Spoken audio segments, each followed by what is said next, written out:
I'm now joined by Councillor Chris McGimpsey of the Ulster Unionist Party and Councillor Gerry Carroll of the People Before Profit Alliance. We have about 5 or 10 minutes. We're going to have just a casual chat about a couple of things, really. For those of you who don't know where we are, we're at the very back of Mandela Hall. This is being live streamed online as well. You're more than welcome to come and have a little look and put some extra pressure on these two guys. First of all, maybe Chris, if I start with you. Sure.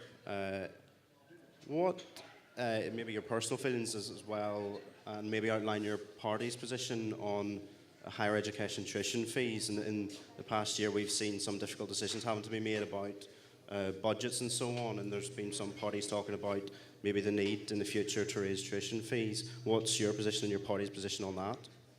Well, I can't speak specifically on the party's position. I mean, I can't be quite authoritative on that. I'm not sure. I think that's an issue which I think is probably being discussed at the minute. My personal view is I think that the tuition fees are at a difficult level that it is. I would be personally opposed to any increase in tuition fees. I graduated at a time when the whole concept of going to third level education was that society was investing in the abilities of certain elements of society, and that they would get the benefit back once you got your degree. And I still am from that sort of 60s generation. So, I mean, I was always unhappy with the whole concept of tuition fees at all. I think it should be all down to merit and not down to the ability to pay. That's the way it was in the 150 years ago. That was how you got into university. So I'm not happy with fees. I certainly would not be happy with any increase. I think they're difficult enough. His son just graduated from Queen's here with a BA and a Master's. And I know he's struggling like mad to try and pay off student loans and student debts. So it's difficult, and I don't think it should be increased anymore. Okay, thank you. I'm sure there are a few people in the room who would welcome hearing you say that.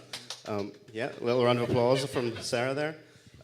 You chatted there a little bit about sort of your understanding of education in terms of its public value. Yes. Do you think there's a lack of understanding from our current sort of politicians in Northern Ireland about what education has in terms of value as a public good? Yeah, I think they do. There's an awful lot of rhetoric about education. People say, naturally, everybody from Peter Robinson right through the whole spectrum will say, oh yes, it'd be better if all our children are educated together because that'll help, so they see the benefit of education in that way. But I think with regard to third level education, there has been a great shift away from the liberal arts. Now, I can understand that. We have got to fit people for potential jobs. But by the same token, if a university is going to be anything, it has to have a wide spectrum of disciplines. So, I mean, if I was Chancellor, I would be ensuring that the Latin was still taught at a university, because I think any university worth its salt should be teaching lots of liberal arts and the broad spectrum of subjects, which they don't do now. I think, get back to your question, I think that an awful lot of our politicians are unaware of the concepts of the life of a university and education generally. Thank you very much. Gerry, I'm going to move on to you now. You stormed to victory, some would say, in the recent local council elections, and you talk about doing politics differently. If, say, next year in the 2016 Assembly elections, People Before Profit got an MLA, maybe in the next Assembly term ended up with a few executive ministers, what exactly would doing politics differently look like for People Before Profit in Northern Ireland? Well, that's a good question. I think the first question is, we've got one person in, first thing first, and I think it would carry on the way I'm approaching politics in the council.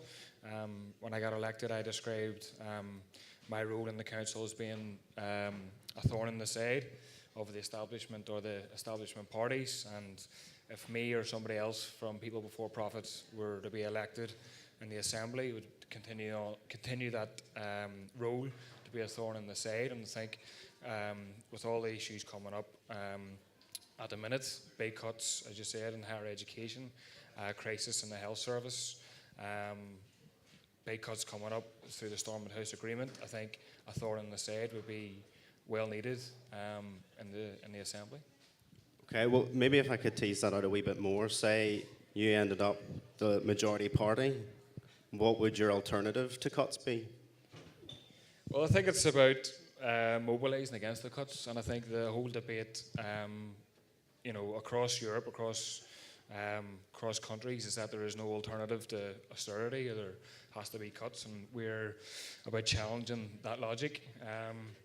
There's, for example, every single year, £123 billion in the UK avoided in tax through avoidance, evasion, and tax, and we'd be saying that that money needs to be collected, and actually it makes sense not to cut public services, but actually to invest in public services, to invest in jobs, and to protect jobs. So what we would be doing would be making those arguments, but also trying to mobilise people to stop that. Because if you look across history, things were achieved, things were won, not when somebody decided to pass it or hand it down to people.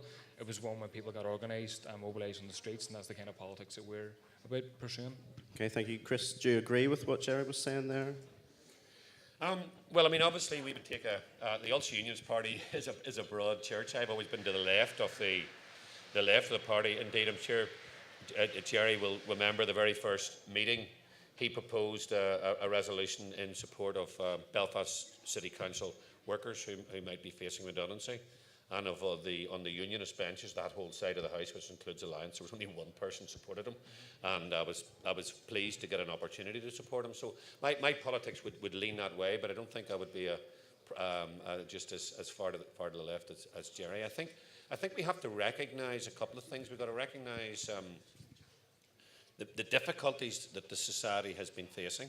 I mean, it's obviously been even worse in the Republic, but as the Greeks have shown, I mean, this sort of stringency and cutting everything is not a sufficient approach. You have to have a mixed approach, and I think that that's the way that we should be moving forward with our problems here. I, for example, would be deeply concerned about the tax cuts that all of the parties, including the Ulster Unionists, are supporting, because I'm not sure that cutting taxes to profitable companies is the best way forward at the minute. So I think we have to have a mixed approach. We've got to stimulate the economy. We've got to make cuts because there is fat which need to be cut. But by the same token, I think the government at the minute has gone far too far on that level, that line. Thank you very much, Councillor Chris McGimpsey of the Ulster Unionists, and Gerry Carroll from People Before Profit.